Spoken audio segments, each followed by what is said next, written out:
In 9 days of the TLC pay-per-view, Randy Orton will take on Wade Barrett in a tables match, and Cody Rhodes will defend his Intercontinental Championship against Booker T.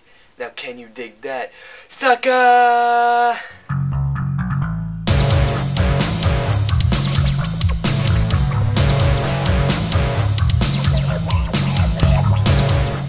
Alright guys, so before we get this started, I just want to remind you to follow me on Twitter at @MWrestling.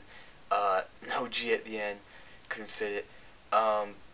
You know, I was tweeting throughout SmackDown, I'll tweet throughout the shows, and I want to interact with you guys, the fans, and get a discussion going. So, again, go to this Twitter account, wherever it is on the screen, and, you know, follow me, talk to me, you know, do whatever. Alright guys, so this edition of SmackDown, we had a Beat the Clock challenge between Wade Barrett and Randy Orton. Barrett started off the show, beat Ezekiel Jackson in 7 minutes and 53 seconds. And then Orton, in the main event, beat Dolph Ziggler in 7 minutes and 51 seconds. So Orton win, he picked the stipulation, he picked a tables match after Wade Barrett tried to hit a wasteland on him through the table, and then that didn't work. Orton countered. Orton powerbombed Ziggler through a table, and his powerbomb is kind of weak. But the Orton Ziggler match, you know, both of them can put on a great match.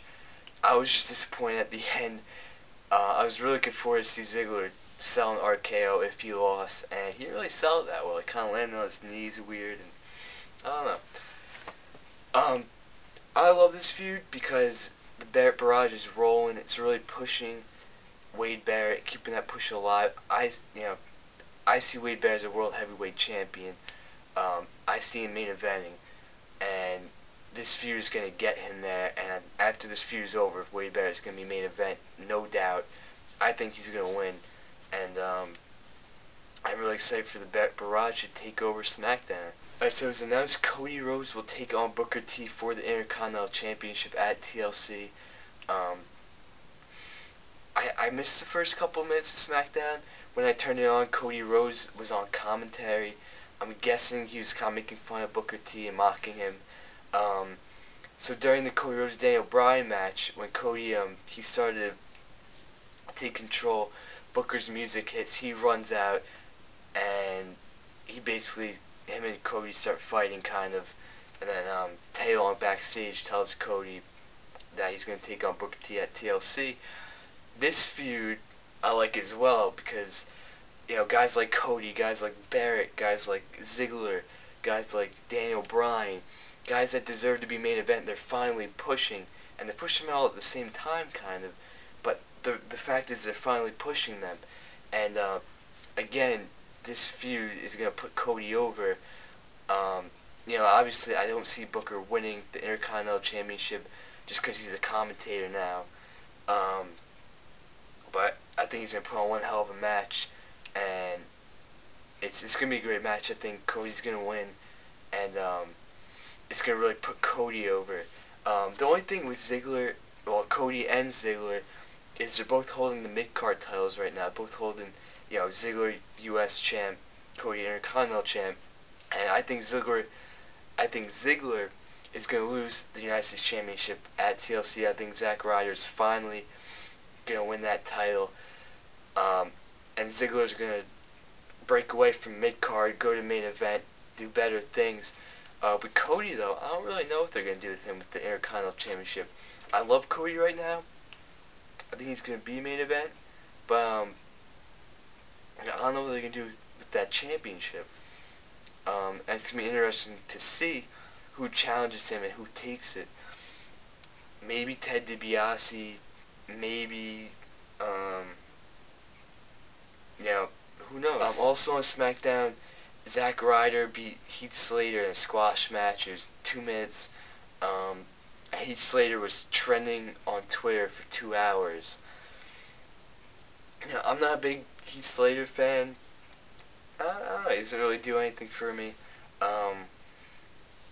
He did cut a promo on Superstars a couple of weeks ago. I thought it was pretty decent. But, Heath Slater doesn't really do anything for me, Zack Ryder. This was just to get him over more. So when he gets that U.S. title, even though he's already over, he's well beyond over. But getting him over as champion is completely different. In a sense that some guys are good superstars, but bad champions. Del Rio, I don't like Del Rio. I don't know. What CM Punk says about him, that's kind of how I feel about him. When he has a mic, he says the same stuff. It's kind of boring. But he was a pretty good heel because, like, people don't realize, I'm sorry I'm ranting, but, like, people like Vicky Guerrero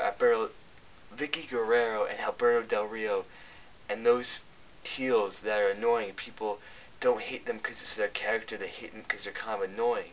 Well, guess what? They're doing a great job. They're one hell of a heel if you legitimately hate them. You know what I'm saying? So in a sense, Del Rio is a good superstar, but as champion, he didn't really do anything, And I just think that's to try to get Zack Ryder over and make sure that he's a good champion. Alright guys, so that was basically it on SmackDown terms of setting up for TLC. I'm not going to go over it, there's a Sheamus killed Otunga in the match, and DiBiase beat Jinder Mahal. I'm not really going to go into that because it doesn't really build up for TLC at all.